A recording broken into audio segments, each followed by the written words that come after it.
महाभारत के अंत में गांधारी को अपने बेटों की मौत की वजह से बहुत बड़ा दर्द और नुकसान सहना पड़ा। उसे लगता था कि भगवान कृष्ण अपनी दिव्य शक्तियों से युद्ध को रोक सकते थे, लेकिन उन्होंने ऐसा नहीं किया। इसलिए उन्होंने भगवान कृष्ण को श्राप दिया कि अगले 36 सालों में वह और उनका यदुवंश एक दूसरे को मारकर विनष्ट हो जाएंगे और द्वारका समुद्र में डूब जाएगी। समय बीता और 36 साल बाद उसका श्राप असर दिखाने लगा। शोर शराबा हुआ क्योंकि उनके बीच विवाद हो गया।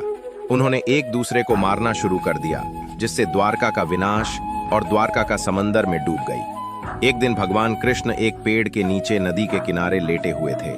उसी वक्त एक शिकारी जरा नाम का जंगल में आया और भगवान कृष्ण के पैर की लाल चमकती तलुवे को हिरण समझकर उस पर एक जानलेवा तीर चला दिया।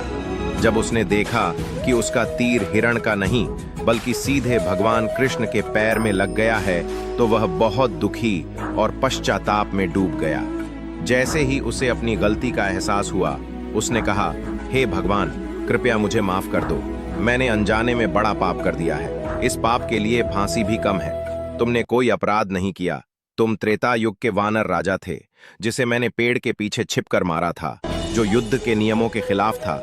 इसलिए मेरी मौत पहले से ही तुम्हारे हाथों लिखी थी। तुम इस अपराध से मुक्त हो जाओ। ये कहकर भगवान कृष्ण इस भौतिक संसार से विदा हो गए। जरा उदास होकर अर्जुन के पास गए और स्थिति बताई। ये सुनकर अर्जुन ने कार्यवाही की। भगवान कृष्ण के अंतिम संस्कार में गहरा दुख था। उनका पूरा शरीर राख हो गया, सिवाय उनके हृदय के, जो जिंदा और दिव्य था। अर्जुन ने उस हृदय को लकड़ी के तख्ते पर रखा और उसे नदी में बहा दिया। हृदय नदी में बहता रहा और बहुत समय बाद वह ओडिशा के महानदी तट पर पहुंचा। वहां एक जनजातीय समुदाय था जिसे सबर कहते थे। बिस्वा बसु उस जनजाति का मुखिया था। उसने भगवान कृष्ण का वह हृदय पाया जिससे दिव्य प्रकाश निकल रहा था।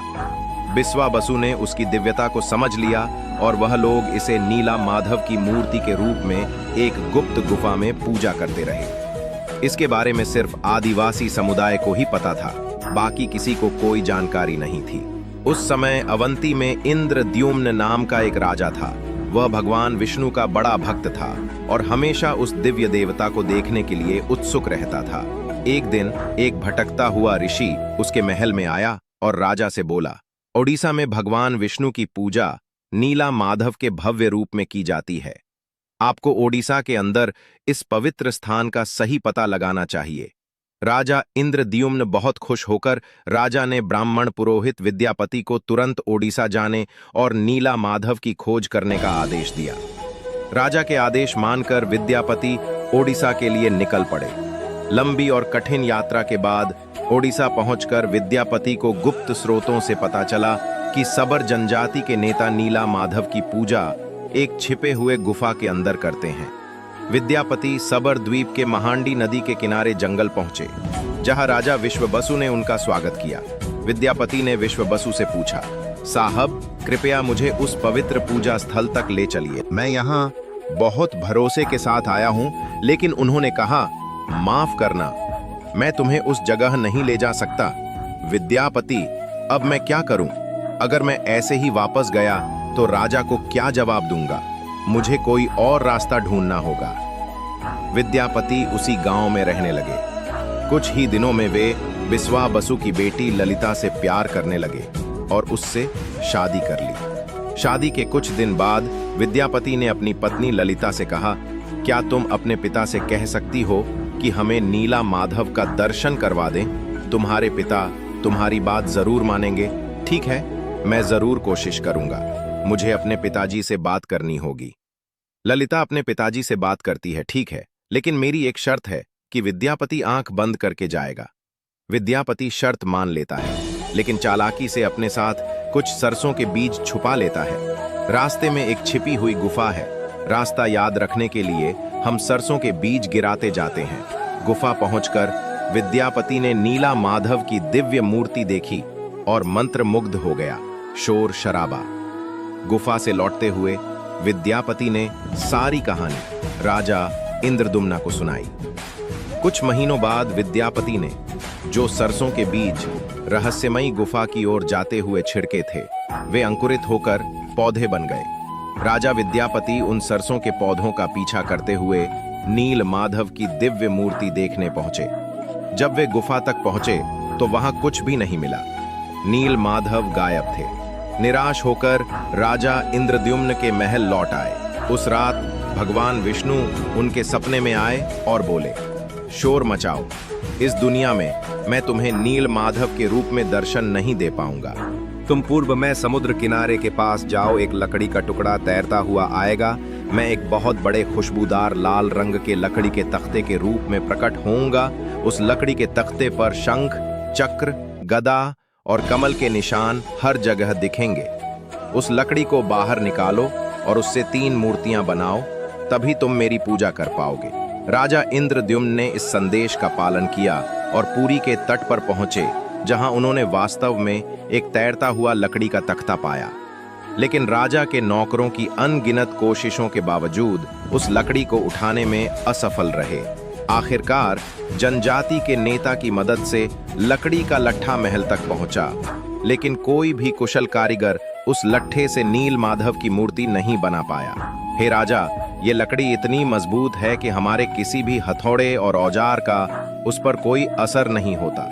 कृपया हमें माफ कर दीजिए, हम ये काम नहीं कर सकते। जब ये काम नामुमकिन दिखने लगा, तब भगवान विष्णु फिर से राजा इंद्रद्युम्न के सपने में आए और कहा कि राजा को देवताओं के दिव्य वास्तुकार विश्वकर्मा की पूजा करनी चाहिए। वे जरूर इस काम को पूरा करेंगे। भगवान विष्णु की सलाह मानकर राजा इंद्रद्युम्न ने दिव्य शिल्पकार विश्वकर्मा से प्रार्थना की। तब विश्वकर्मा एक बूढ़े बुजुर्ग के रूप में प्रकट हुए और राजा इंद्रद्युम्न से कहने लगे, हे राजा, मैंने सुना है कि तुम मूर्ति बनाने की कोशिश कर रहे हो। हाँ शिल्पी, तुमने सही सुना। क्या तुम यह कर पाओगे? मैं उस लकड़ी के टुकड़े से जरूर मूर्ति बनाऊंगा, लेकिन मेरी कुछ शर्तें हैं। हे शिल्पकार, बताओ क्या शर्तें हैं? मैं भगवान विष्णु की मूर्तियां एक बंद कमरे में 21 दिनों में बनाऊंगा और इस पूरे दौरान मुझे अकेले रहना पड़ेगा। अगर कोई भी 21 दिनों के पूरे होने से पहले दरवाजा खोलेगा तो मैं मूर्तियां अधूरी ही छोड़ दूंगा। क्या आप इन शर्तों को मानते हैं?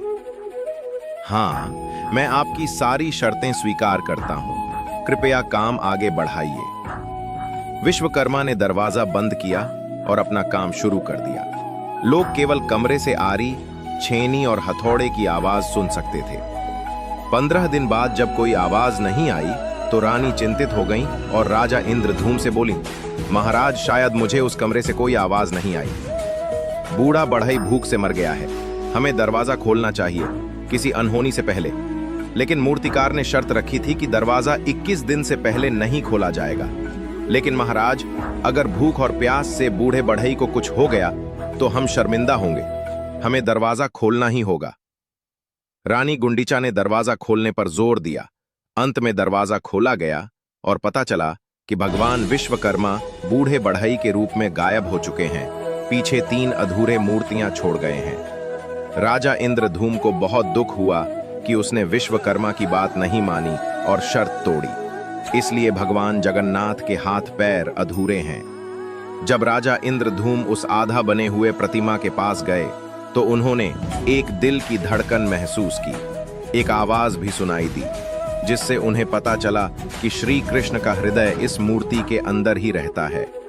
राजा इंद्रधूम ने वही मूर्तियां स्थापित की जिन्हें आज जगन्नाथ धामपुरी में भगवान जगन्नाथ के नाम से पूजा जाता है। भगवान बलराम, देवी सुभद्रा और भगवान जगन्नाथ को भगवान जगन्नाथ के नाम से ही पूजा जाता है। दुनिया का अकेला जिंदा भगवान माना जाता है जो अपने भक्तों की सुनता है, समझता है और उनकी मनोकामनाएं पूरी करता है। यह रहस्यम कथा आपको पसंद आई हो तो कमेंट करें जय जगन्नाथ और हमें बताएं कि आपको अगली कथा किस संदर्भ में, और सब्सक्राइब करना ना भूलें। जय जगन्नाथ।